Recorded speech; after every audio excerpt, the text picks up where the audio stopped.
Aujourd'hui, la société civile qui est en train de se constituer en un grand front citoyen a voulu faire sa première sortie véritable devant la population togolaise. Et c'est pour cela qu'à ce meeting, vous avez vu différentes associations. Il y a des associations membres du Front citoyen Togo Debout, mais il y a également d'autres associations qui ont adressé un message à la population. Je peux citer l'association des Hadjiens, Galaxie citoyenne pour la démocratie, Bindjege Bindje, Flambeau du peuple, etc. etc. Toutes ces associations donc ont décidé de rejoindre le Front citoyen Togo Debout pour qu'ensemble nous puissions porter un message. C'est celui de la société civile, c'est celui de la nation togolaise. C'est que notre pays est en crise depuis plusieurs années avec une recrudescence depuis 2017. Si nous devons sortir de cette crise par voie pacifique, c'est ce que nous souhaitons en tout cas, c'est que il faut que l'élection présidentielle qui se profile à l'horizon soit une élection qui soit intègre, qui soit transparente. Nous ne demandons pas la lune, nous ne demandons pas l'impossible. Un minimum de transparence, c'est ce que nous demandons. Et c'est pour cela que nous disons que la société civile, dans son message, a insisté sur 3 éléments. Le premier élément, c'est le fichier. Lorsqu'on va à une élection et qu'on n'a aucune maîtrise sur le fichier, c'est la porte ouverte, à toutes les fraudes, à toutes les irrégularités.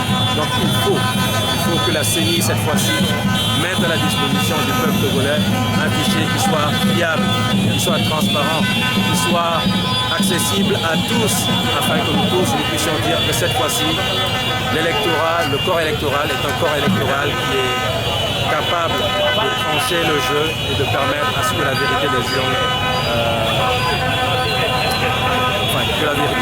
soit. Le deuxième élément, c'est par rapport à la CENI. Nous avons tous vu ce qui s'est passé dans notre pays en 2015 lors de l'élection présidentielle. Nous avons vu cette CENI totalement dépendante et sans autonomie dans la préparation des élections législatives de 2018 et des élections locales de 2019. À chaque fois, nous avons le sentiment que c'est plutôt le gouvernement qui prend les décisions et que la CENI n'est là que pour exécuter les décisions prises par le gouvernement. Cette fois-ci, nous voulons que ce soit une CENI vraiment indépendante qui joue un vrai rôle d'arbitre.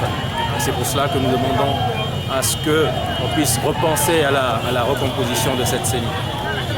Le dernier élément, bien sûr, c'est la proclamation des résultats bureau de vote par bureau de vote. Pourquoi nous insistons sur cet aspect? Dans nos différents messages, nous demandons généralement à la population de sortir. En dépit du fait que beaucoup sont découragés, ils prennent encore sur eux de sortir et de participer à l'élection. Ensuite, nous demandons aux citoyens de rester et d'assister au dépouillement. Les citoyens exécutent ce que nous leur demandons. Ils partent chez eux munis des résultats de leur bureau de vote.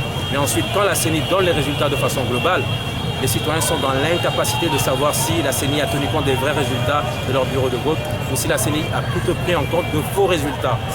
Ce que nous demandons, ce n'est pas nous qui le disons. Cela a déjà été dit par une mission d'expertise électorale de l'Union européenne en 2015, en 2007 et peut-être d'autres années.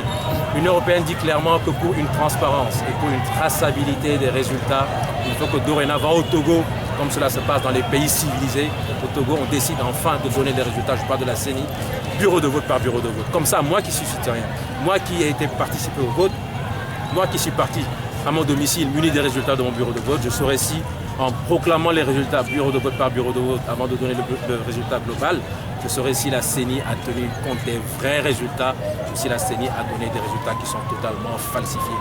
Je pense que si nous voulons qu'on aille, si les gens veulent que les élections présidentielles, plutôt que l'élection présidentielle de 2020 se passe de façon claire, transparente et pacifique dans ce pays, il y a un minimum à donner à la population togolaise. Il ne faut plus rester dans l'intransigeance, rester dans le radicalisme pour donner l'impression qu'on dirige ce pays de façon pacifique. Alors,